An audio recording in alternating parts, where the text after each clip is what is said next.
Assalamualaikum warahmatullahi wabarakatuh. Sahabat beriman, virus seperti virus corona yang telah membuat banyak orang meninggal tidaklah muncul baru-baru ini saja. Sejak zaman Nabi, penyakit menular yang mematikan juga telah ada. Penyakit apa sajakah itu? Dari manakah asal penyakit itu?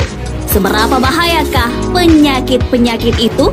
Bagaimana Rasulullah dan para sahabat menyikapi penyakit-penyakit ini?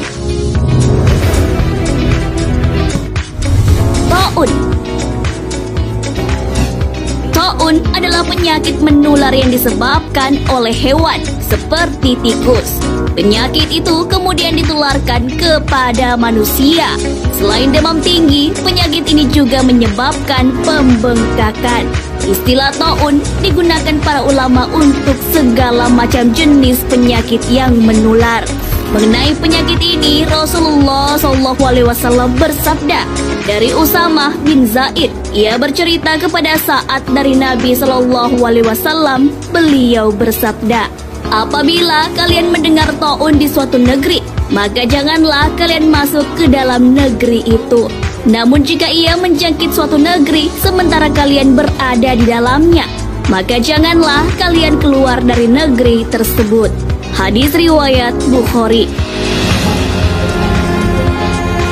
Ibnu Qayyim al-Jauziyah dalam kitabnya At-Tib An-Nabawi menjelaskan tentang taun. Secara bahasa, taun adalah sejenis wabah penyakit. Secara medis, taun adalah penyakit yang menimbulkan pembengkakan. Tak hanya itu, penyakit ini juga menimbulkan rasa haus dan sakit yang luar biasa. Warna tubuh berubah menjadi hitam, hijau, atau abu-abu. Kemudian muncullah nanah. Penyakit ini biasanya menyerang 3 tempat di badan manusia, yaitu ketiak, bagian belakang telinga, dan ujung hidung. Selain itu, taun juga bisa ada di bagian tubuh yang lunak. Kusta. Judzam atau penyakit kusta biasa juga disebut lepra. Penyakit ini disebabkan oleh bakteri yang ada pada cairan dalam hidung.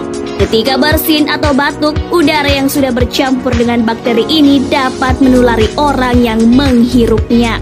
Rasulullah SAW meminta perlindungan kepada Allah Subhanahu wa Ta'ala dari penyakit ini.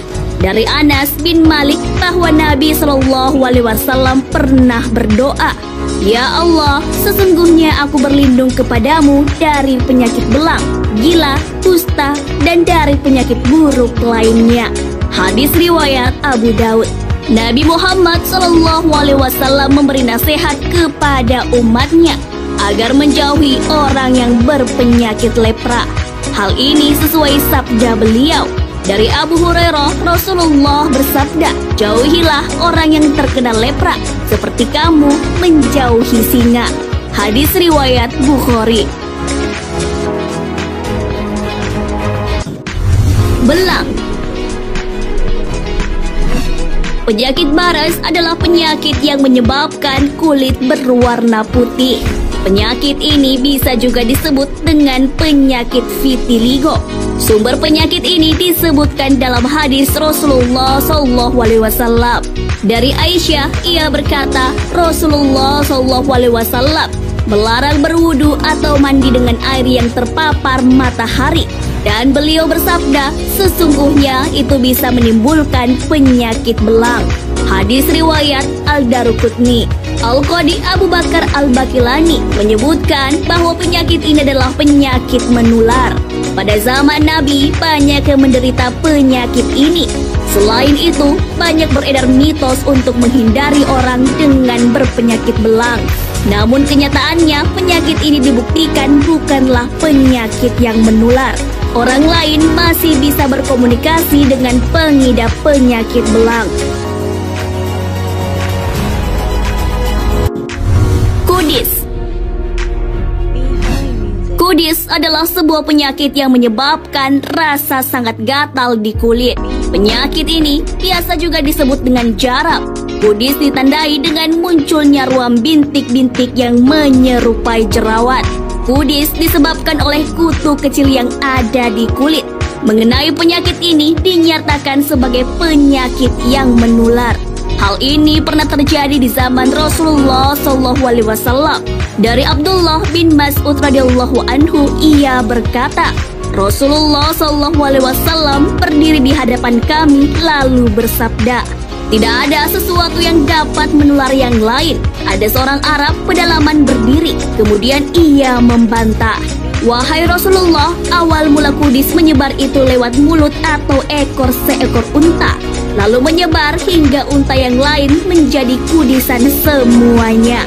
Kemudian Rasulullah SAW bersabda, lantas siapa yang menulari unta yang pertama tadi? Hadis riwayat Ahmad. Penyakit ini sudah dikenal hampir seabad lalu. Kudis disebabkan oleh tungu sejenis parasit hewan Sarcoptes scabiei, SKBA tipe hominis. Kutu ini menjalani siklus hidupnya di lapisan kulit manusia. Ia akan berkembang biak dengan cepat jika tak dilakukan pengobatan yang tepat dan cepat. Campak. Penyakit ini umumnya menyerang anak-anak, ditularkan melalui bersin dan batuk. Penampakan penyakit ini ditandai dengan munculnya bintik merah. Hal ini pernah terjadi pada zaman Rasulullah SAW. Dari Asma berkata, seorang wanita bertanya kepada Nabi SAW. Katanya, wahai Rasulullah, sesungguhnya putriku menderita penyakit campak hingga rambutnya rontok. Sementara saya hendak menikahkannya. Apakah saya boleh menyambung rambutnya? Beliau bersabda, sesungguhnya Allah melaknat orang yang menyambung rambutnya dan yang minta disambung. Hadis riwayat Bukhari. Abu Bakar Muhammad bin Zakaria Al-Razi adalah seorang dokter atau tabib yang bisa mendeskripsikan campak dan cacar air. Keduanya memiliki perbedaan. Sebelumnya, kedua penyakit itu disamakan. Dalam kitab Al-Judari wa Ihasba, beliau menjelaskan keduanya memiliki tubuh kurus, hangat dan kering, lebih mudah terserang campak. Pada musim panas yang kering atau musim semi yang panas, kering dan tanpa hujan, campak akan mudah menular. Cacar air. Cacar air menular ketika terkena air liur atau cairan dari bintik merah akibat cacar.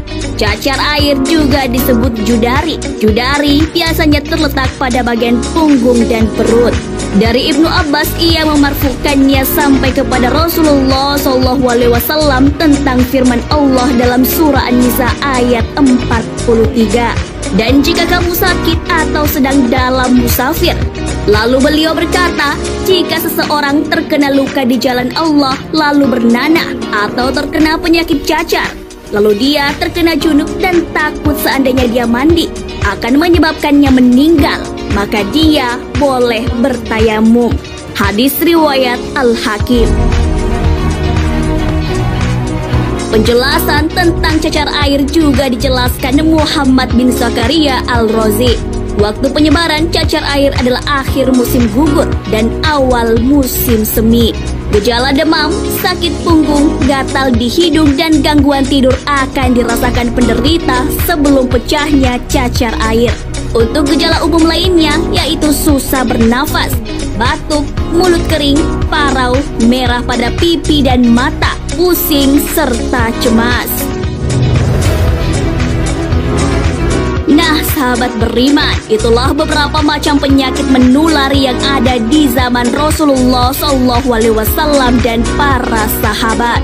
Penyakit-penyakit itu tak hanya menular, tapi juga mematikan, namun tetap bisa diatasi. Rasulullah telah mengajukan untuk tak memasuki daerah terjangkit wabah. Begitupun jika kita ada di daerah yang terjangkit, tidak dibolehkan kemana-mana. Untuk orang-orang yang meninggal karena wabah ditempatkan di surga. Hal ini sesuai hadis Rasulullah SAW. Kematian karena wabah adalah surga bagi tiap muslim yang meninggal karenanya. Hadis riwayat Bukhari. Wallahu a'lam bishawab.